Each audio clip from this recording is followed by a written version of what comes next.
जयमसी आज 31 डिसेम्बर 2020 तदनुसार 16 पौष 2077 बिहिबार। आज हामी माथिल्लो कोठाबाट हेर्नेछौँ। आजको शीर्षक छ सधैँ।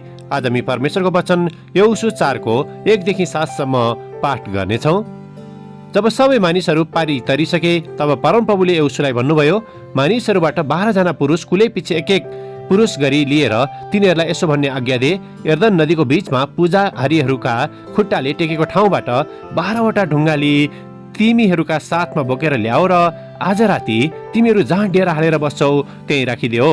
यसकारण इजरायलीहरूबाट यहोशूले कुलै पिछेका एक गरी चुनिएका 12 जनालाई बोलाए।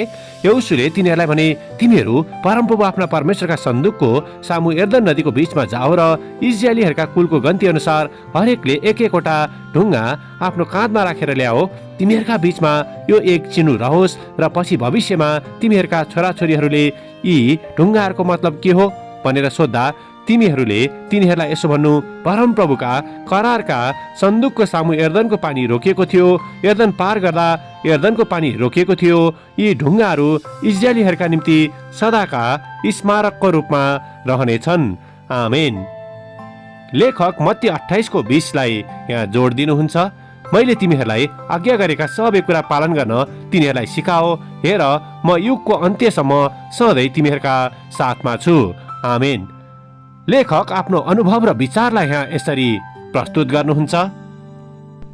एक दिन आफ्नो मण्डलीको बस चलाएर मण्डलीका केही सदस्यहरूलाई मैले होस्टनको यात्रा गराइरहेको थिएँ। जब हामी त्यसरी यात्रा गर्दछौँ तब हामी बाटोमा केही समस्या नहोस् भनेर बससँगै एउटा जीप पनि साथमा लिएर हिँड्ने गर्दछौँ। यात्राको त्यस दिउँसो हामी एउटा खाना खाने रेस्टुरेन्टमा केही बेर रोकियौँ। जसै खाना खाएर हामीले पुनः यात्रा सुरु गर्नै लागेका थियौँ तब हाम्रो जीपले बसलाई पछ्याइरहेको छ या छैन भनेर मैले थाहा गर्न खोजेँ। यद्यपि बसको साइड ऐनाबाट हेर्दा पछाडि जीप देखिएन, साथै बसको पछिल्तिर हेर्ने ऐना पनि बसमा थिएन। त्यसैले सायद जीप हाम्रो अघि नै गयो होला भन्ने मैले विचार गरेँ। मैले रेस्टुरेन्ट भएको बाटोमा लगातार 2 राउन्ड बस घुमाएर पनि वरपर हेरेँ, तर उक्त जीप कतै पनि देखिएन। तसर्थ अन्त्यमा मैले त्यसको चालकलाई फोन गरेर सोधेँ, तिमी कहाँ छौ? उसले भन्यो, म तपाईँको पछाडि नै छु नि। हामीले के कामले रेस्टुरेन्ट वरिपरि घुमिरहेको हो। उक्त खोजाइको क्रममा जीप त बसको पछाडि नै पो रहेछ। मैले परमेश्वरलाई नदेखे तापनि म उहाँको प्रतिज्ञामाथि सधैँ भर पर्न सक्दछु। उहाँको प्रतिज्ञाद्वारा आफ्नो जीवनमा पुरा भएका कार्यहरूलाई देखेर म दिन प्रतिदिन विश्वासमा बलियो हुँदछु। साथै परमेश्वरको उपस्थिति र सहायता म आफ्नो विगतलाई निहाल्दा पनि महसुस गर्दछु।